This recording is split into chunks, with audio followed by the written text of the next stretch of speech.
How to get gold in New World by using the market to your advantage. Let's find out.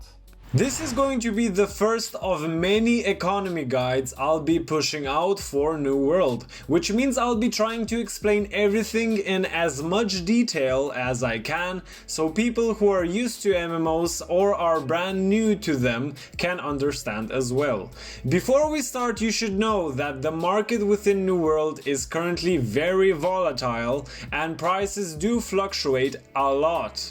Also, every server has their own economy, accompanied with each city having one as well. Something that is selling for 5 gold in Brightwood may sell for 2 gold in Windsward or Everfall. How the entire economy works in New World is a very complex subject, one which we cannot cover fully without making a very long and very boring video. So we will start with the basics. The first and most important tip I would give to anyone is taking advantage of the buy and sell orders. Oftenly, a resource that is selling well can have no buy orders. For example, Woodlow's bait, which is also needed for town board quests, has a price range of 5 to 15 gold depending on the server and city. Most of the times, this resource will have no buy orders. This is one of the first things I personally did, buying them for 1 gold each and selling them at the start for 15 gold,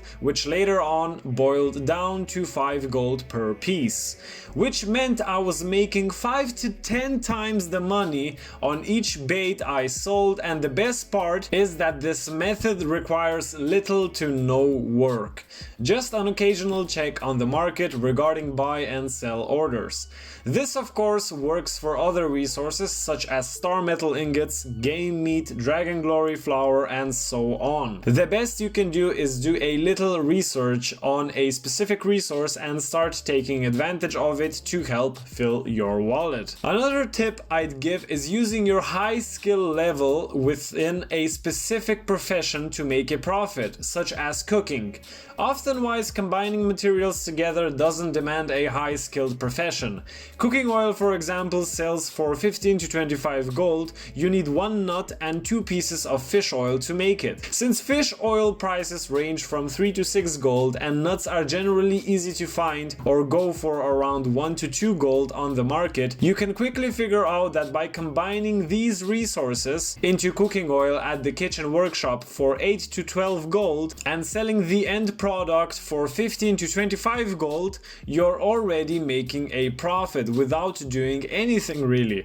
You can drastically expand your profit margin on this by fishing yourself, collecting the fish oil and foraging the land for nuts. Or do your research and buy the nuts and oils in the cheapest city and sell the cooking oil in the most expensive trade hub. When it comes to the market in New World, you should know that you can do a maximum amount of 100 combined orders server-wide, which includes buying and selling. You can also use the top right tab on the market interface to check the prices on any other city.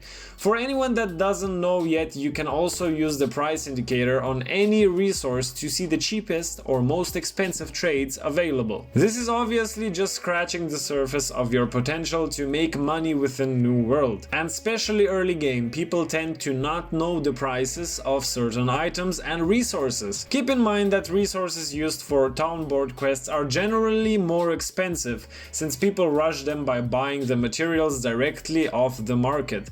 The same goes for quest resources such as Rivercrest or later on Dragon Glory Flour. Depending on the server's low to mid-level population, these materials tend to rise in prices and fall as low levels start to level up, which means we need more methods on how to use the market to get the best prices. Before we get into crafting and which professions are generally the best to get into for improving your gear and also making tons of money along the way, I'll mention that territory standing has a massive impact on how much taxes you pay to the hosting company, especially if the taxes are high. If you manage to get a 30% reduction on trading tax with territory standing, that means if the city has a 10% tax rate, you will only be paying 7%, so instead of losing 1000 gold, you save 300 gold thanks to your territory standing and only pay 700 gold. New World has one of the worst market designs I've seen in MMOs, which honestly means you can make money left and right just by using your wits. Before we continue, I'd really appreciate it if you would like the video, especially if you want to see more economy guides coming out. It's often very difficult to choose a profession within New World and even harder to stick to it. One of the easiest early game money making professions I'd say are easily armoring and engineering. Thanks to armoring, you can take advantage of the faction holding runes and craft useful bags for yourself and for the market to sell them on. Good bags which have extra pockets and luck tend to go for a higher price, which means you will be able to make them for yourself and your buddies for a normal price and sell the extra bags on the market for a good profit. Generally, you can keep making bags throughout the game since people are always looking for the next upgraded bag they can get. Being the first one selling them is the best situation you can find yourself in, but by the time you are watching this video, that moment has probably already passed, which still means you are going to be making a lot of money from bags. From armoring, you can also expand your crafts to other armors such as heavy, steel, star metal or orichalcum. Simply put, the more time you will invest into armoring, the more money you will be generating through it. Since your crafts will automatically get better with time, the gear score you can make can be drastically boosted by food, trophies and specific gear. A similar concept is also used in engineering, but instead of bags you will be making harvesting tools.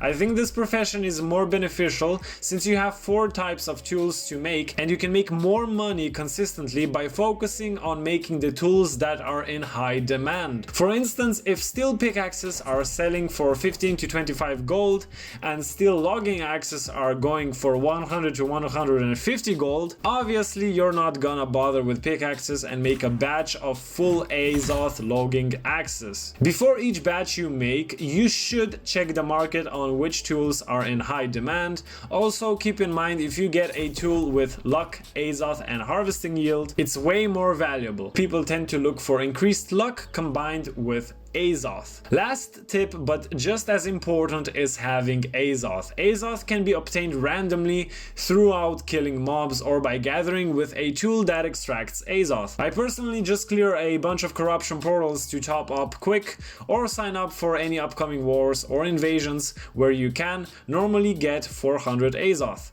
Azoth is very important when crafting equipment or tools since it basically boosts the value of your crafts for free, and you have a low chance of getting a high valued item.